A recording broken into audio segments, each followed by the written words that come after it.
welcome to PMP Live. Thank you for joining us in this virtual format during these extraordinary times. We continually strive to bring the authors you love and their new books to our Politics and Prose community.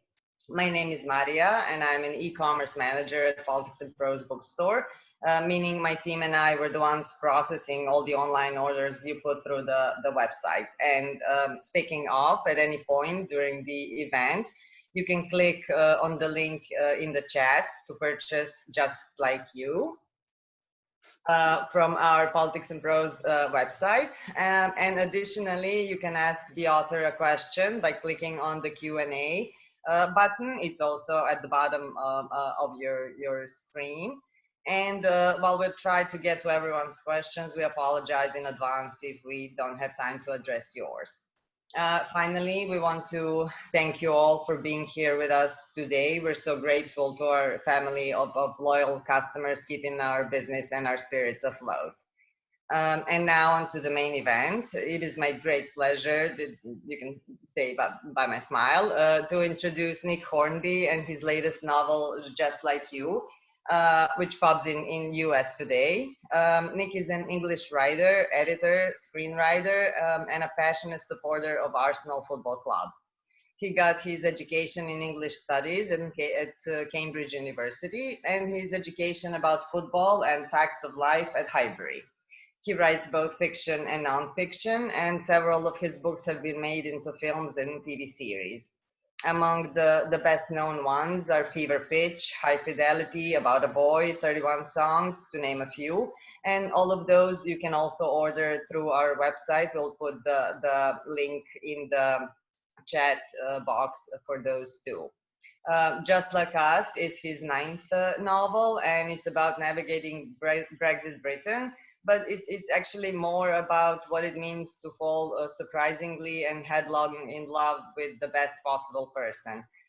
Then, when and where you least expect it, you meet someone new. You seem to have nothing in common: age, race, class, and yet somehow it feels totally right. And this book is pretty much everything we've learned to expect from Nick Hornby, and so much more. It's witty, it's emotional, and it's hopeful. It's something we all need in these strange times. It's just strange times. Nick is joining us from London today. Good evening. And a warm welcome to Sarah Vowell, who will be moderating this discussion. She's an American journalist, essayist, and best-selling author of the Wordy Shipmates, Assassination, Vacation, The Partly Cloudy Patriot, Take the Cannoli, and Radio On. And she lives in New York City. And so without further ado, please welcome Nick and Sarah to PMP Live. Hi. Hi, Nick. Hi, Sarah. How are you? Pretty good. I actually live in Bozeman, Montana. Famously. Yeah. The home of, what was that character in that one book that you had, was born here? Tucker Carlson. Yeah. Some kind of rock hero. He was born here. This is a show of my devotion to you. It's like the last nice day, and I could be cleaning out my unheated garage before it snows. But I'm doing this. Okay. Well, you can go out after 5 o'clock or whatever it is. It's fine. Yeah. Thank you. So I haven't seen you in I don't know how long. You look the same. So do you, actually. You haven't aged at all. We've known each other for a quarter of a century. I know. It's amazing. I know. You still have the same hairdo, but then again, so do I guess. Yeah, exactly. Do you want to, you were going to read a little, do you want to get into this, or do you want to chit chat more? No, let's get into it. You want me to do it? You want to read a little bit from the novel and maybe set it up if you feel like you need to? So, this couple in the book, Joseph and Lucy. Joseph is a young black man. He works in an organic butcher on a Saturday. He has many jobs, but that's one of his jobs. And the organic butcher is in, I guess, quite a bohemian middle class part of London. Joseph lives somewhere else. And this is a couple of months before the referendum. Joseph's turning up at work. He works with someone called Cassie, who's a student. You mean the referendum on Brexit? Oh yes, the Brexit referendum. Thank you, Sarah, for making that clear. This book is set into, I'm going to turn my email off. Oh. That's some cultural chauvinism on your part, that you just assume we care about what's going on in your little island as much as you do. Or anywhere else in the world. Yeah. So it's set during the Brexit referendum, which was in 2016, when also something happened in America. When Joseph got to work on Saturday morning, Cassie was on the pavement, staring at the window. "What's up?" "Well, what's he done that for?" she said. "What?" She nodded at the poster. It was the sort of thing Joseph never took any notice of. It looked boring. It just said, "Vote leave on June the 23rd in black letters on a Union Jack background." "Well," said Joseph, "he probably thinks we should vote leave on June the 23rd. "Well, people won't like it." "People won't give a shit. Round here, you're joking. Really? The bloody EU." Joseph hadn't really thought about it until that moment. It was April, so the referendum was still weeks away. He was probably going to vote to leave like his dad, but he couldn't see that it would make much difference to his life one way or the other. There'd still be meat, leisure centres, kids, football. "My parents wouldn't shop here if they saw that," said Cassie. "They hate Nigel Farage and Boris Johnson." "Well, your parents don't live around here, do they?" "No, they live in Bath, but same sort of thing." "Bath is the same as London." "This bit of London is the same as their bit of Bath. Dad teaches theatre, Mum teaches creative writing. I mean, they wouldn't be able to afford it round here, but a lot of the people we serve remind me of them." "And they wouldn't vote leave?" "No, of course not." Joseph had no idea that there was any of course about it. He thought everyone was going to vote differently. I mean, obviously there are only two choices, but he presumed that, say, Cassie's mother might vote differently from Cassie's father. It looked like it was going to be an us or them thing, except he wasn't too sure who was on either team. "Yeah, I must admit, I'd forgotten about Nigel Farage," said Joseph. "Well, everyone hates him," said Cassie. "Are you two just going to look through the window all day? Because I'm not paying you for that," said Mark from the doorway. Mark owns the shop. They went into the shop. "Are you sure you want that poster in the window?" said Cassie. "Well, what's wrong with it?" "Well, a lot of people around here won't like it," said Cassie. "Well, shall I put the other one up?" "What does the other one say?" Stronger in Europe, with the first two letters of Europe in red. So you see the EU bit. Quite clever." Only Mark could come to the conclusion that this was clever, thought Joseph. You didn't have to be a genius to work out that the first two letters in the word Europe could be used for the EU. "Hold on," said Cassie. "You'd switch from one poster to the other just like that." "Well, I don't give a shit, do I?" "Well, don't you know how you're going to vote?" "Yeah, I'm voting to leave. Too much red tape. Too many Albanians." "Albania isn't in the EU." "Well, who is then?" "Spain, France, Poland, Ireland, Germany, Italy. You want me to name them all?" "Well, Poles then." "So why put a poster saying the opposite in the window?" "Well, if you're telling me it's good for business, why wouldn't I?" "Because it's not what you believe." "Listen, I can't stand liver, but I sell it and I want everyone to buy it. What's the difference?" "Well, liver isn't a personal philosophy." "Well, it sort of is to me." "Not liking liver is a personal philosophy?" "I'd say so, but I'm a businessman first, philosopher second." Second, Joseph thought. That was a generous ranking system. Mark was a ballet dancer more than he was a philosopher, and he was 6'2", 20-odd stone, and in his mid-50s. Cassie seemed to give up at that point, and Joseph couldn't blame her. They went into the back to put their aprons on.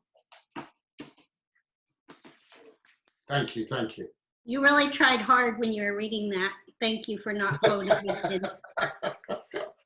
Before we get to the Brexit thing, so the butcher shop is one of your main sets, you know. Yes. Why did you learn about butchery? There was a really funny part in the book where the guy who works at the butcher shop goes to a horror movie in which the villain is a butcher. Yeah. who does it wrong. Yeah, I did look that up. I did watch some YouTube videos about how to butcher a cow. So I started off with the whole carcass, and then they're showing where the steaks come from. And so, yeah, I watched and enjoyed that. So I do know a little bit. Well, I chose the butchers because the meat is really expensive in these shops, and the people who sell it obviously couldn't afford to buy it, and they're always in the same kinds of places, which are these middle-class chichi enclaves of London. And it kind of bridged the separation between working class and middle class, and also the vote leave, vote remain thing, that everyone who uses that shop would have voted to remain. And it just struck me as a kind of interesting microcosm of what can happen in London, but I guess any city. That's interesting. In the town where I live, it used to be I mean, it still is a little bit of an agricultural valley, but we've had so much growth in the last 20 years that all the farmland keeps getting developed for housing. Like there's a subdivision where the streets are all named after tractor companies in a place where we no longer need tractors. Right. But there is, you know, the people who are moving here from California and similar, and they do care about, you know, what their cows are eating and stuff like that. Organic meat and stuff, yeah. And they will pay more for it, and they are buying it off people who haven't got that kind of money. So, I mean, we have one around here, but everyone I know seems to have one, and it's just one of his jobs, but it struck me as a natural place Lucy to meet Joseph originally. Is when you say middle class, I mean, yeah, it means it's different. Is that what we call upper middle class? Yeah, I think you so. have like a queen, so you have a higher class up to go than we do. Yeah, when we say middle class, we tend to mean people who have a university education, work in white collar jobs, go on foreign holidays, maybe have nannies for their kids, maybe even send their kids to private school. Right. That's what I think Reverend Al Sharpton would call a latte liberal. Which kind of? A latte liberal. Latte liberal, yes. All right, latte liberal. Okay, just wanted to get that straight. Yeah, lots and lots of latte liberals around this environment, yeah. Yeah, so, I mean, the class is a big part of the book. And so it's set in North London, where you live. Yeah. Which I guess was pretty lazy of you, right?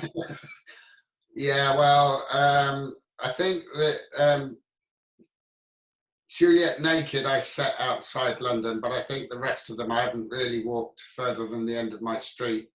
You're like Faulkner. Yeah, exactly. Faulkner and Tyler, all the greats, they don't go further than the end of their street. Nor do you need to. Yeah.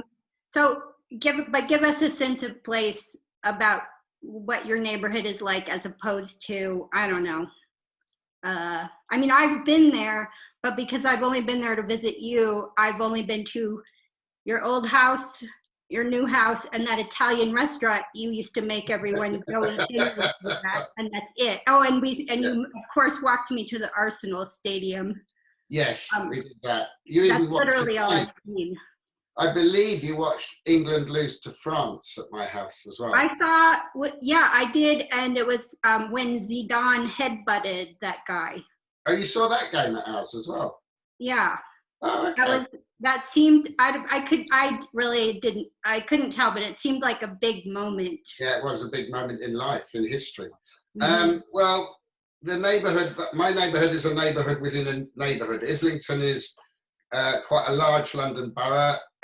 If you look at the statistics, it's also one of the third or fourth most deprived boroughs in the country, but it's also a byword for liberal intellectualism because of the tiny enclave within the bigger enclave. I think one of the things that's unique about London is that you can walk 2 blocks and be in a completely different vibe. So it's not like America, where it's block after block after block of the same thing. It changes incredibly quickly. So there is more opportunity for people to, I guess, rub up against each other. I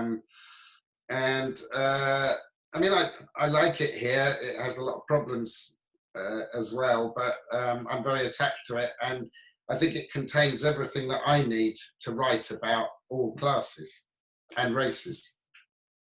And did Islington, are there maps where you can see how different neighborhoods voted in Brexit? No, I can only see how Islington voted. Oh. London. Did Islington vote to stay in the EU? Yeah, I mean, like overwhelmingly, but it's like 75-25. So the 25, I mean, Joseph doesn't quite live in Islington, but I think that's pretty typical of most of the London boroughs. It was 75-25. And then the rest of the country was 75-25 the other way, crudely.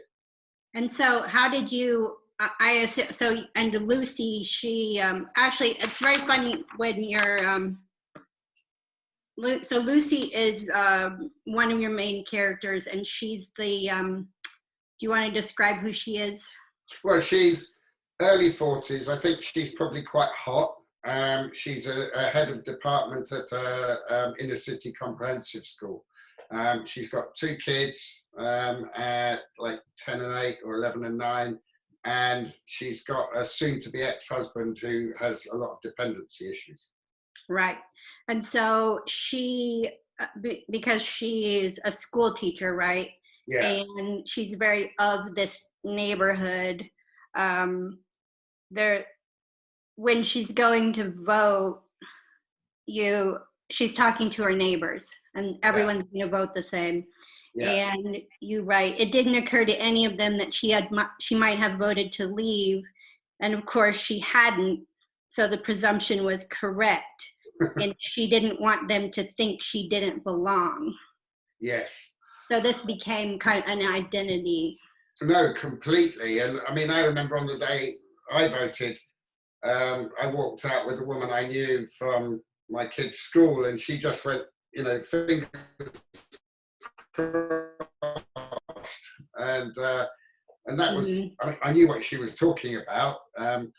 I'd had this very eye-opening experience a couple of weeks before, where I'd gone out of London to a literary festival in a place called Stoke, and the MP there, who was Labour Party and Remain, was one of the people running the literary festival. And I said, how's it going up here with the referendum? And he said, I can't find a single person who's going to vote to stay in. And that was the first time I knew anything about it. And it was kind of shocking. But the way I've come to look at it since, both in England and in America, was that we asked people the question, are you happy? And a lot of them weren't, and they let us know. And that was the EU referendum. Are you happy? I voted for everything to stay the same way. Because you're happy. Because I'm invested in things staying the same way. Mm-hmm. And I'm content with the way things are. But when you ask people who are not happy whether they want things to stay the same or they want some kind of change, whatever it is, then what are they going to vote for? I mean, it was interesting, the epigraph you chose is about the meritocracy. It's from a book called The Rise of the Meritocracy. Yeah. And I think this topic is bubbling up a lot. I just started reading this other book called The Tyranny of Meritocracy. Yeah. By, I think, what's his name? Michael Sandel. And he quotes, have you ever read this book? It's English. It's from 1931. It's called Equality by R.H. Tawney. Oh, Tawney. Well, I know him. He was a big socialist historian, yeah. And he writes, social well-being depends on cohesion and solidarity. Individual happiness does not only require that men should be able to rise to new positions of comfort and distinction. It also requires that they should be able to lead a life of dignity and culture, whether they rise or not. Yes, and I think that my epigraph has a flavor of that, because, you know, what it says is that we should learn to respect people for whatever they're good at. And right. Yeah, I think try and recompense them accordingly. I mean, as in, one of the things that's got ludicrous, particularly in the 21st century, is the gap between rich and poor. That, you know, when you have individuals who earn more than most of the countries in the world, then of course you're going to get problems. I think that, you know, partly this book is about dignity. And one thing I didn't want to do was choose sides with the referendum, because I started getting really annoyed with my own team, because all my friends who I knew everything there was to know about football and everything there was to know about 1970s R&B or American independent cinema. Suddenly they're sounding off about World Trade Organization terms. And I'm sitting there thinking, I know you know nothing about this, and why are you getting so heated about it? And I started to see it was really an article of faith. It was like Catholicism, Protestantism. And it still is, given that we're 4 years on and nothing yet has happened. I mean, well, it's interesting that she's a school teacher in what we call a public school. Yeah. And I mean, I've been thinking a lot about this in terms of education too. Like my town, when I was growing up, it was just like a very middle class place. And I have in the American sense. In the American sense, yeah. Working to middle class.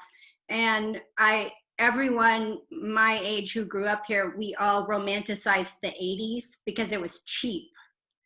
And now, like, a family like mine couldn't afford to live in the middle of this town, because even over the summer, all these people kept moving here because of COVID. And within 1 month, the median home price went up $88,000 just in July.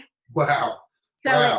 So where was I going with that? Just the idea, and I've been researching lately, and it turns out the 80s that we all romanticize was a recession here in Montana. So like now our economy is successful, but it means like only one kind of person can afford to live in the center of the town, you know? Yeah. And well, it'll be interesting to see what happens with COVID, because you know, the centre of London at the moment is empty. And everyone's fleeing, and maybe the people who can't afford to live in the centre of Bozeman could live in Covent Garden or Notting Hill or somewhere. That's right. Anyway, like, but the class thing, I mean, one thing I do like about living here is, as opposed to living in New York City, is being able to be around a lot of different kind of people. I mean, New York does have a lot of different kind of people. I just only knew one certain kind. Yeah, you know? yeah. And I think, I was going to say, I think that's something that became apparent to a lot of us in London, that we only knew a certain kind, and it became particularly stark after the referendum. Yeah, I mean, in that Tyranny of Meritocracy book, he talks about how Hillary Clinton was bragging about how she won all the places with the good GDP, the good where the good economies are, and all the like failures didn't vote for her, you know. Right. Yeah. And that kind of rhetoric, it doesn't sound good out here, you know. No, and I mean, one of the things that drives me absolutely crazy about England is the importance of private schools. I mean, we've got a government where, I mean, the last two of the last three prime ministers went to the same school, and that school, Eton, has produced like about 50% of prime ministers or ministers in its history, and it's just insane, because they're not cleverer than anyone else. They're a lot more entitled, and they're a lot more confident. And we've got a prime minister now who's a buffoon, but has always thought that he was entitled to lead the country because he went to this school. And one of the things that's in this book, a kind of running thread, is that Lucy teaches in what you would call a public school, a state school, and people are constantly shocked that A, she would do it, and B, she would choose to send her own children there, which is what I did, and people are constantly shocked about that too. Oh, well, aren't you just a cheapskate? No, I'm just kidding. Well, you know, like here, if Joe Biden wins the election, he'll be the first graduate of an American state university since Lyndon Johnson was elected in 1964. And all of them. I didn't help you with the research for that particular piece, and that this is news to me. Do you want me to really? News to me? No, because you asked me about Oxford and whether it was a private school. Yeah, because I did write a piece about that for the New York Times, and there was a while there before Biden chose his running mate, and most of the women who he was choosing amongst, they all went to state schools, either for undergraduate or graduate school or law school, except for Susan Rice, except she did go to Oxford, which is technically a public university. Yeah, but I mean, we've had only Ivy League presidents since old George Bush. So for the last 32 years, only Ivy League presidents. Right. Well, and it's working out really well for us. Yeah, same here. Yeah. I mean, if it ain't broke, you know. Yeah. Do you want to talk about besides Brexit? I mean, there are so many. I love how you kind of smush all these divides into this one relationship. So you have class and race and gender, of course, but also age. So yeah. Joseph, the guy who works at the butcher shop and has other jobs, gets involved with Lucy, and Joseph is 22 years old and Lucy is 42 years old. Yeah. And she has 2 children. I mean, it's interesting. That only works now if the older person is a female. It's female. Yeah. Otherwise, it's like Gauguin or something. Yeah. I mean, it didn't for a moment occur to me to write it the other way around, because I think even creating it, you can go to prison. So even if it comes from your imagination. Mm-hmm. So no, I definitely wanted it to be an older woman, so that it wouldn't have quite the same exploitative vibe. And I mean, the race thing, obviously, I thought long and hard about, but in the end, I thought I can't only write about white people for the rest of my life if I'm going to write about my community, because my community is not by any means all white. Mm-hmm. And so, you know, I just had to be as careful as I possibly could and get friends of colour to read the manuscript and make suggestions. But in the end, I just have to trust myself in the way that I had to trust myself if I'm writing about women or kids or whatever, that it's the job of a writer to imagine other people, what it's like to be them. Yeah. I mean, it is interesting. And I mean, she's 20 years older than him. And there is something different in terms of age differences between women and men. I think partly because of childbearing, you know, like, well, if the guy was maybe born after you lost your virginity, you could see, you know, I mean, at one point they're watching The Sopranos. Yeah. And she realizes that he was 4 when it was first broadcast, and that she's dating someone who was in diapers in the 90s. Yeah. But The Sopranos works out great for them, because The Sopranos was on when she was of an age that she was going out all the time and didn't have a TV or didn't have cable or whatever, and he was too young. So it's perfect now that neither of them have seen The Sopranos, and I guess that's the way that the relationship works. That it might be for the wrong reasons, but they end up in the same place. And the other thing that works is that for them is that he spends a lot of time with kids. He coaches football teams. He plays football himself. He has a direct way into her boys that makes life so easy for her and charms her. And it's an advantage that she wouldn't have suspected she would find in a relationship like that. But it's a big advantage to her. Yeah, I mean, the two boys are really funny characters, but they play a lot of video games, as you know. Yeah. And and she reads books. She reads proper books. She reads fiction. She reads Booker Prize winners, and there's one line in Lucy's experience. These were the two genders, boys and readers. Yeah. I've got two boys. Or three boys, but the two I've got at home at the moment are not. They're not big readers. I mean, it's something that Lucy discovers about Joseph, that he spends a lot of time on his phone, but what he's getting to on his phone are quite interesting things. You know, he's looking at Twitter. He's given links to magazines. He's quite well informed, and this is something that I've discovered about my own kids, that I'm saying to them all the time: read a book, read a book, read a book. And they know way more about the world than I did when I was 16. You know, my mum got a terrible newspaper. I didn't look at that. There wasn't 24-hour news. Sometimes I watched the 9 o'clock news, but not very often. But my kids, because of their phones, are pretty well informed, quite argumentative.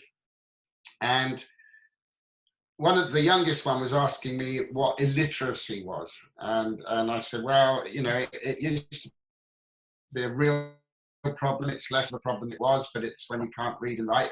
And he was shocked, and he said, but you can't get on in the world if you don't read and write. And but what he meant was his peers, because of the written information that they take in on video games, on Twitter, on TikTok, whatever.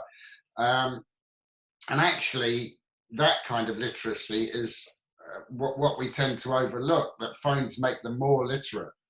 I mean, it was, I did find it charming that Joseph, he thought when, what's her name, Lucy, when she texts him, she uses punctuation in her text, and he finds that sexy. Yes, and in fact, since I wrote that, I don't know what it's like there, but it's become a thing here, that another sort of culture war about punctuation. And one of my friend's teenage daughters said to her that her use of punctuation was aggressive. She wasn't aggressive, just the fact of using it, she felt she was being corrected and scolded all the time. So so I should stop using the semicolon? Is that what you're saying? In text, yeah.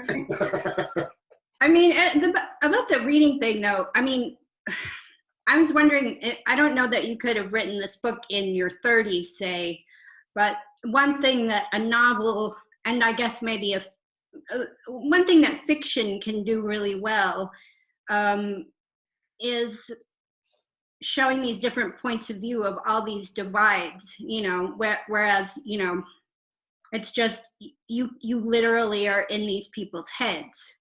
And I mean, I had no idea why you would vote to leave the European Union. And then, you know, reading this book, I have a much better idea about it than I would get from, I think, from CNN, you know. Yeah, well, it's interesting because a few things that I've written, especially screenplay, but my last novel, Funny Girl, when you want to pick up on period detail, non-fiction is actually not very good. And fiction, if someone's casually buying a cup of coffee and it tells you how much they're spending on it, or the clothes they're wearing, or their attitudes to people on a night out, fiction is a much more precise. Really good at the mundane, isn't it? Yeah, exactly. That it gives you the warp and weft of a world in a way that some kind of overview couldn't possibly do. So I do value that, and I do think that you know, books that do try and be accurate about our times will be useful to somebody somewhere. I mean, what it does is it builds empathy, I think. They say that, but have you ever met an English professor or a literary critic? These guys read all the time and they're vile. Good point. Good point. I think we are supposed to take questions pretty soon. Let me just make sure there wasn't anything I didn't want to blow past. Is there something we're not saying that you wanted to say? No. I mean, one of the things I love, one character I really love is Joseph's mother, who is Lucy's age. Yeah. And she's a nurse, right? She's a, what we would call working class. And she's talking about when she meets Lucy, for some reason, Margaret Thatcher comes up.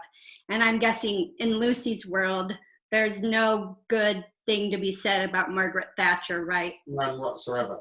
But Joseph's mother talks about how her parents were able to buy their house because of Thatcher privatizing public housing. Yeah. And Lucy doesn't even, she knows she's not supposed to engage with that, but it's almost like she doesn't even know what to do with this information. Yeah, and it's kind of the liberal crisis, really, that lots of white and black working class people voted for Mrs. Thatcher because of promises like that she made, which she then delivered on. And of course, now we have a crisis in public housing because they sold all the houses. On the other hand, people who had apparently no chance of ever being homeowners became homeowners and then were able to sell them off and move up one band or two bands socially. So, you know, it's like Brexit, all of these things, if you see it from the didactic liberal perspective, you're going to miss the picture. I assume most of the people who read this are people like you, and you're satirizing them a little bit. Have you gotten any guff about that? One friend knew that I was directly talking about her because I had a row with her about Remain, and she was one of the ones who got very aerated about how stupid all the levers were, and I had to go back at her, and it became quite fierce. And she read it, and well, she said I was right. I wish I could tell you something different, but that's what she said. That's all anyone wants to hear anyway. Yeah, exactly. Before we get to the official Q&A, I did ask our friend Jess Walter if he had a question. Oh, yeah. His question was, what is it like watching Arsenal without fans? Well, the first time it was on, I thought, I'm not going to get into this. And I started moaning to the kids, and they said, oh, you'll watch. And they're right, I've ended up watching. We have a choice between fake crowd noise and empty stadium noise. And at first, everybody had the fake crowd noise on. But now there's a kind of purist, I don't want to hear the fake crowd noise, because you can hear the players shouting and you can hear the coach shouting at the players. And also Arsenal won something at the end of last season in an empty stadium. So I felt much better disposed towards the whole thing. Hello, Jess. Okay, now I'm just going to read. Here's a question. Let's see. Ian Doherty wants to know what you're reading now. What I'm reading now, I'm reading two books. One is about Seinfeld, and it's called Seinfeldania, I think. It's a history of the show. And I'm reading that at the same time as I'm reading a book about unconventional Victorian marriages called Parallel Lives. So I haven't got a novel on the go at the moment. Let's see.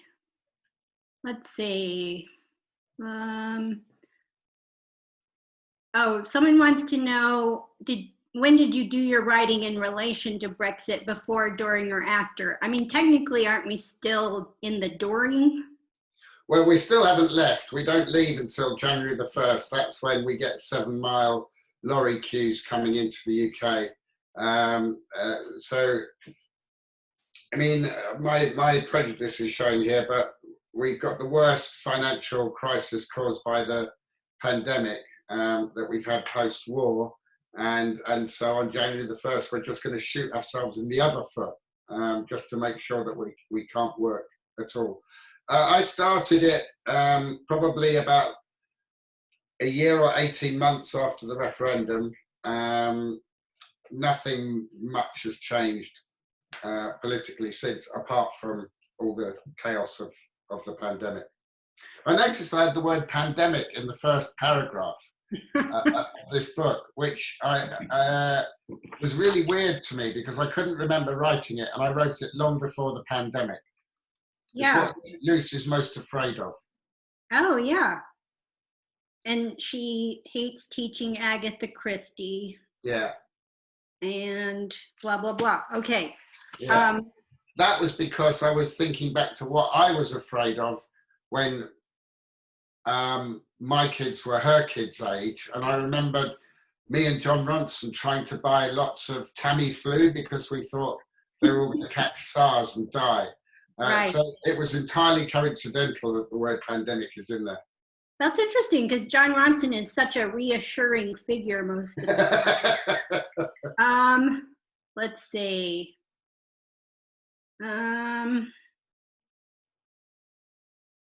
Oh, someone wants to know how we met 25 years ago.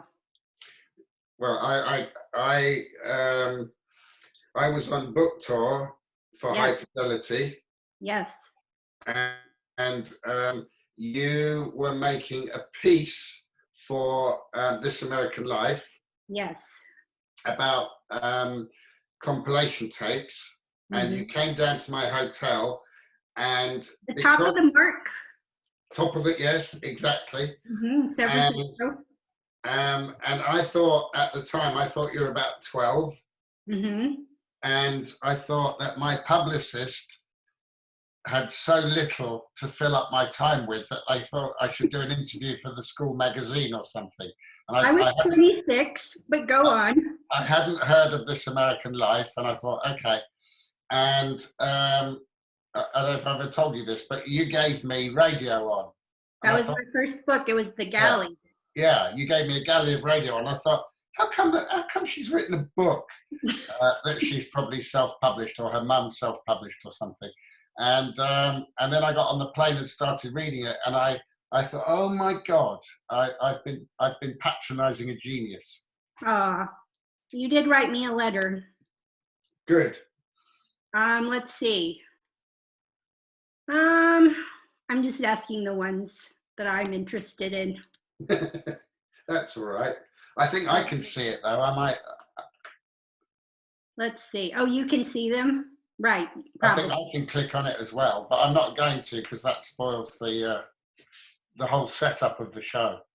Yeah, there are questions about what you're doing with your life. I ask myself that. Yeah. There's a question about a boy. Oh, that was like something I wanted to ask about. I mean, usually you write about, I mean, no offense, obsessives and weirdos. Yeah. And your two main characters here are fairly normal. Yeah. How did you research that? I think I met someone who was fairly normal soon after university, and I remembered them. No, I do have. Like, is it harder to write about normal people than? Yeah, of course. I mean, if you're trying to write, I mean, I guess, you know, even though this book has some kind of serious intent, it's still a social comedy. And it's very hard to write comedy about people who do everything well. So, you know, the book about the successful bank manager with a happy marriage, I don't want to read that book. You have to find the point of crisis in their lives in order to at least poke some fun at it, if not find something to write about. But you know, it was the nature of the relationship that provided the non-normality, as it were. I mean, one of your funniest characters is a middle-aged, successful male novelist who maybe has erectile dysfunction. Yes, and chooses to announce that on his first date with Lucy, which probably not a good idea. Doesn't make the evening go any better. Yeah. No. Someone wants to know if you're working on any movie projects. Well, for a long time, I've been trying to adapt Elizabeth McCracken's novel, The Giant's House. I haven't been working for a long time, but it's hard to finance and get made, especially now. My big job at the moment is, I can't really talk about it, but it's it's a lot of hours of television about something that I'm completely interested in, a real life thing involving music, but I can't talk about it because not all the permissions have been secured yet. It's about living people. I think I know what that is, but I'm going to keep it to myself. Okay. And it's so cool, but I don't know if it will happen. Let's see.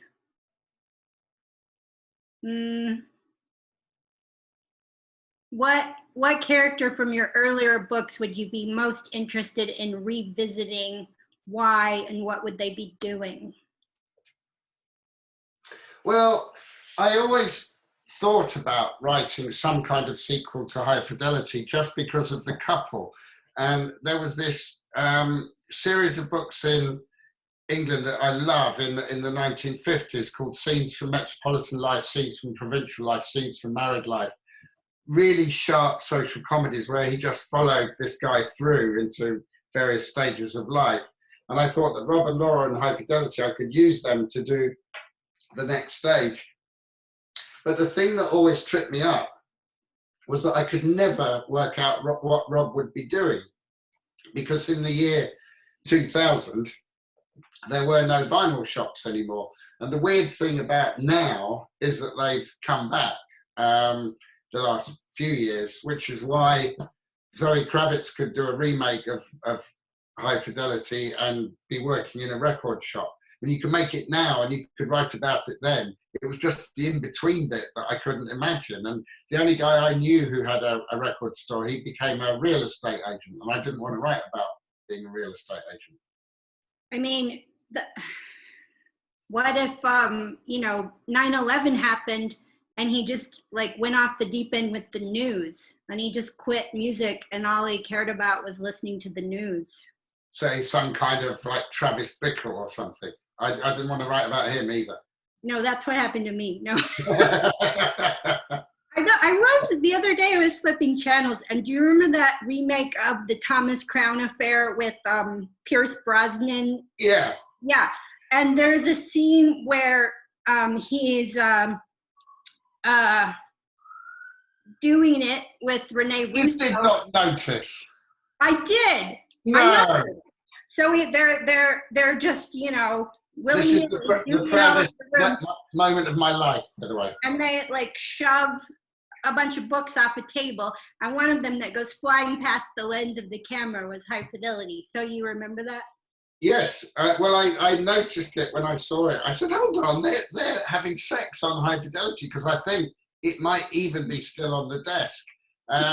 So High Fidelity is in that, and also season 3 of Friday Night Lights, my favorite TV show of all time. Landry is reading High Fidelity in the school library.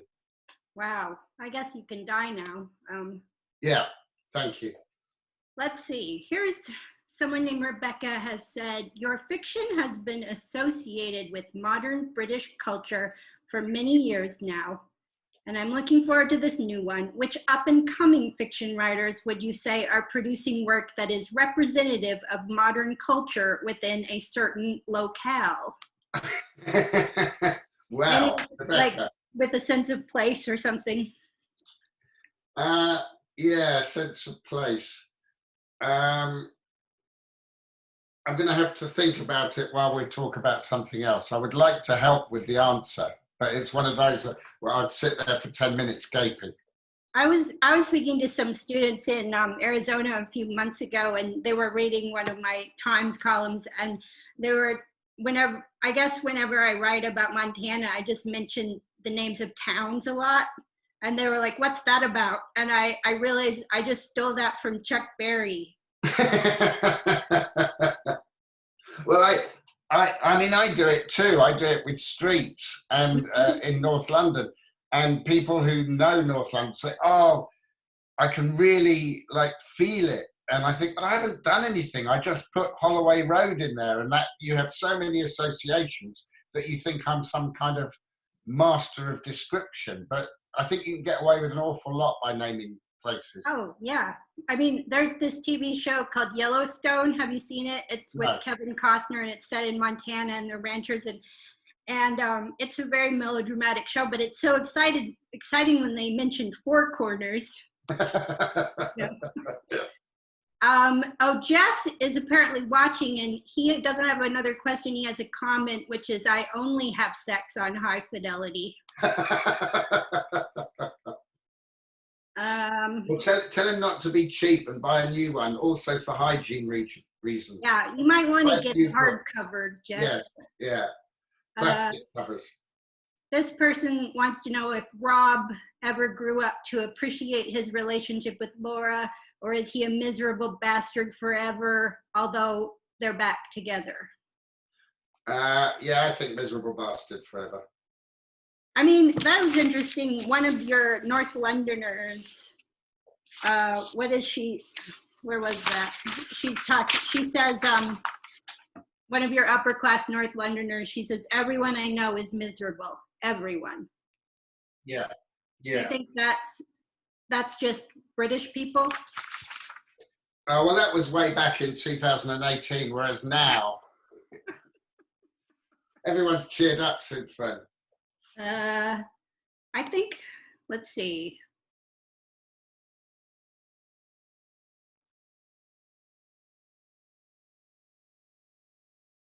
Oh, I guess this is like a solid classic question to end on, which is Beatles or Stones? Well, it's a very tricky time to ask me. But I would have to say that my admiration for the Stones has grown and grown.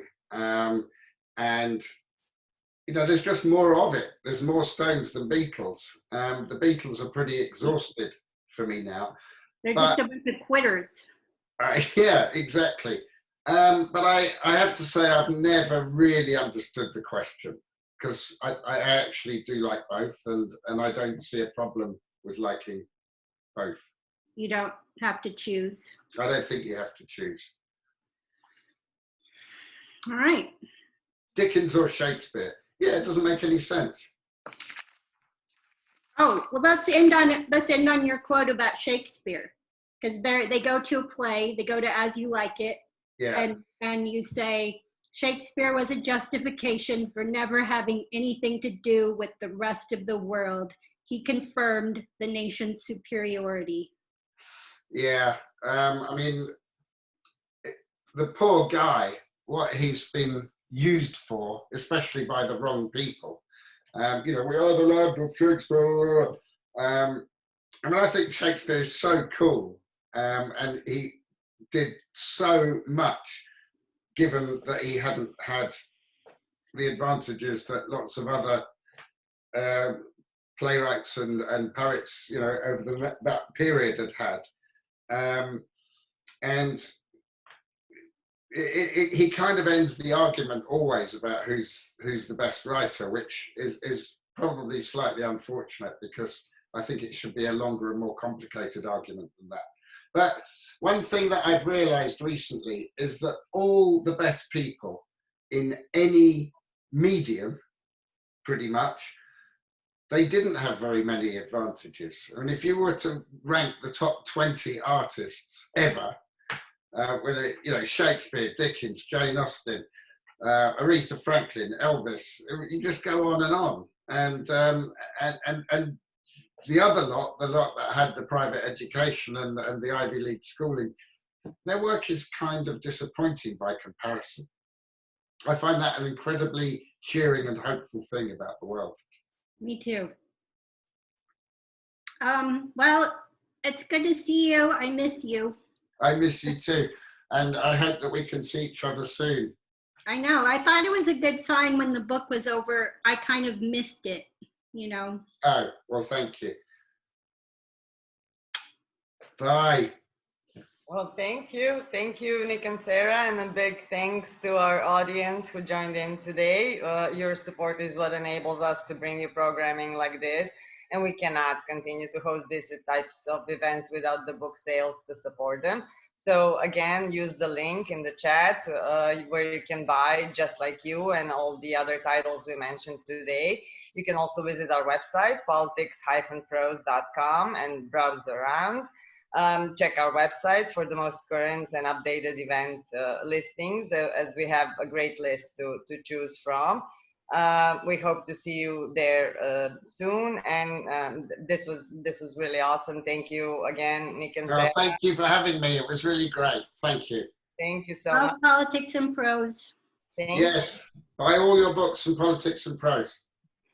Thank you. We appreciate you, and take care, everybody, and good night. Bye-bye. Bye. Bye. Thank you.